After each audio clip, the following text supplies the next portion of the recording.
If you are already obsessed with the quality of your relationships with clients, but you've got room for just one more obsession in your work life, then don't go anywhere, because this next 10 minutes is especially just for you. Hello, and welcome to episode 56 of the show. My name is Darren Krakowiak. I'm here to equip commercial real estate professionals with proven client attraction and retention systems so they can save time, earn more, and be top performers in their market. If this is your first time with us, welcome. And if you're a regular consumer of this content, well, thank you so much for returning. This episode is brought to you by Released, a cloud-based commercial property management platform which centralizes portfolio data, automates workflows, and provides real-time reporting for landlords and property managers. Before we start talking about obsession once again, because that's what we talked about last week, I do have a special gift to share with you, and it is the 5 Ps of commercial real estate success. This is a short ebook that I wrote just before I officially launched CRE Success as a platform in April 2020. And it's all about what I believe are the common attributes of top performers, the top 1% of earners in commercial real estate, and what they're obsessed with in terms of the attributes that they display and turn up with every single day. Because I wrote this book before I launched this platform, I think the knowledge that I'm sharing is quite fresh from my 20 years in commercial real estate. And it's probably different to how I would have wrote it if I was going to sit down and write this now, because I've been looking at things from this perspective in terms of building a commercial real estate platform to serve the industry. But that means it's also unfiltered. So you're going to get this uncensored view of what I believe is important as I saw it when I launched this business. So if you want to get your hands on that, I haven't edited it since I first wrote it. It's there, and it sort of is a bit of a memento, if you like, of the way that I saw things at the time, which I think is still relevant. You can grab this free ebook by going to cresuccess.co/ebook and grab the 5 Ps of commercial real estate success. One of them is professionalism, which I think is a little bit related to what we're going to talk about today. It's cresuccess.co/ebook. Ebook is all one word. So last week we were talking about obsessing over your fee forecast sheet and how that's not a great idea, because you're better off obsessing over the quality of the relationships that you have with people who are on your fee forecast sheet. And assuming that you have a little bit more room for some more obsession in your life, I want to take that one step further today and talk about the importance of obsessing with the results that you get for people once they become clients. If you can do that, I promise you, you'll be operating at a higher level than your competitors, and you'll be unstoppable in commercial real estate.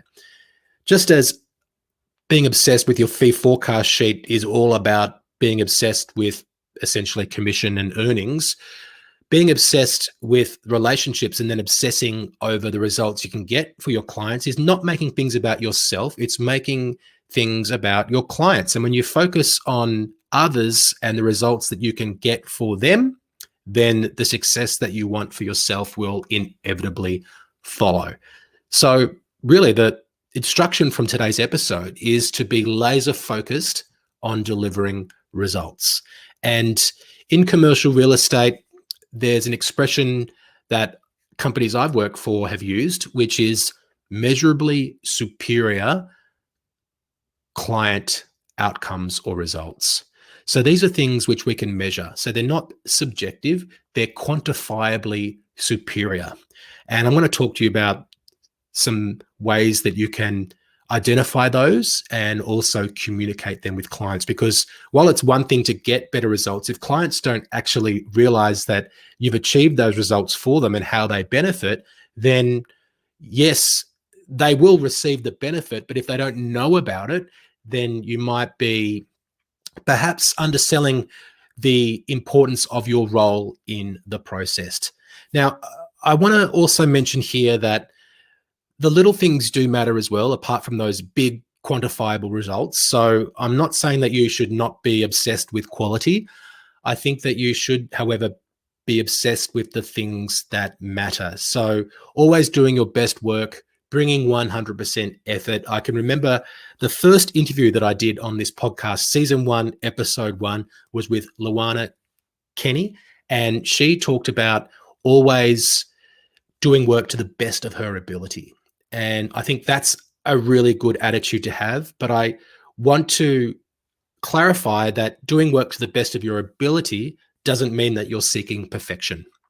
If you try and make everything perfect, then that will stop you from getting the results that really matter for your clients.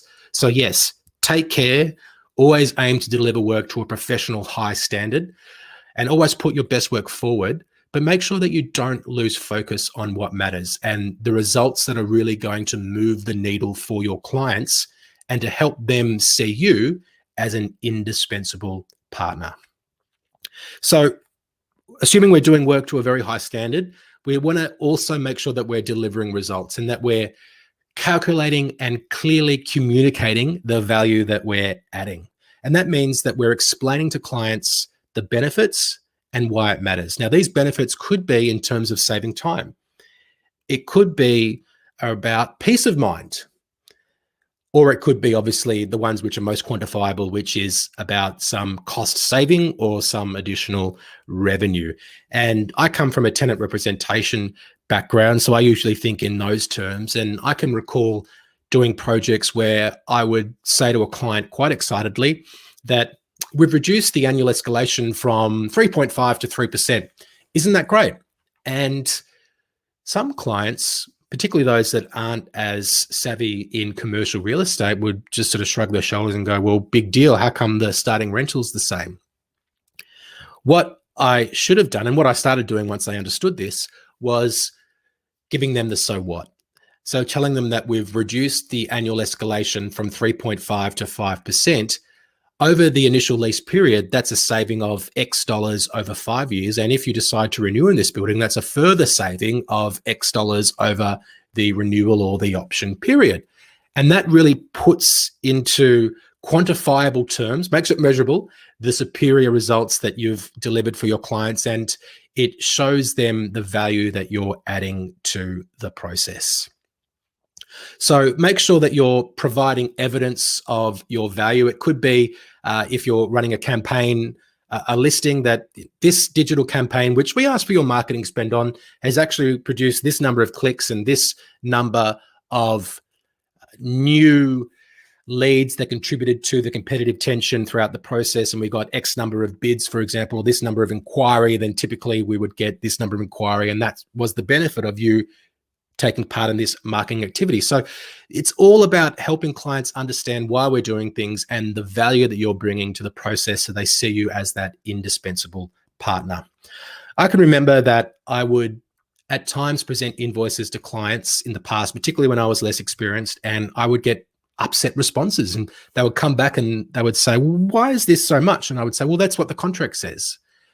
What I should have done was condition the client to believe that by the time they got the invoice that they had received so much value throughout the process that the invoice actually appeared cheap relative to the value that had been added. So we want to make sure that they feel like they're ripping us off in terms of how little they've paid for all the value that we've created throughout the process, as opposed to them feeling like they were tricked or that the services that we're providing are in some way expensive. And of course, we do that by delivering and communicating value. And when we do that, it means that not only will our invoices be accepted and paid without any reluctance, but also we'll be able to maintain our premium pricing in the future, because the value that's been delivered in that previous transaction or in that previous project has been so far and above the invoice that we move away from being a commodity that competes on price, and we're seen rather as a quality source of service, which is a trusted partner. So the next time you deliver an amazing result, make sure you quantify it for your client. And if it's a really amazing result, one thing I'd encourage you to do, if you have a good relationship with the client and if it's appropriate and if you think they're going to be open to this, is to put it into a case study and to actually say to your client, this is an amazing result. We're so happy with this. And we want to demonstrate the ability for us to be able to produce this result for our other valued clients. How would you feel about being part of the case study and getting their consent to have their transaction or project featured in a case study and getting a quote from them? Well, that's going to mean that you can leverage the great results that you've received for that client, and you're going to be equipping yourself with more tools that are going to assist you to provide service to more clients and demonstrate the measurably superior results that you can achieve for them. So obsessing about the results that you can achieve for your clients instead of the results that you can get for yourself is really a key to success. And I just want to leave you with this idea. Can you imagine how differently that you would be showing up every day if you were obsessed with the great results that you can get for your clients, as opposed to being obsessed or focused on what's in it for you? It's a completely different mindset. And when you're service oriented, it's going to really set you apart from the competition in our industry.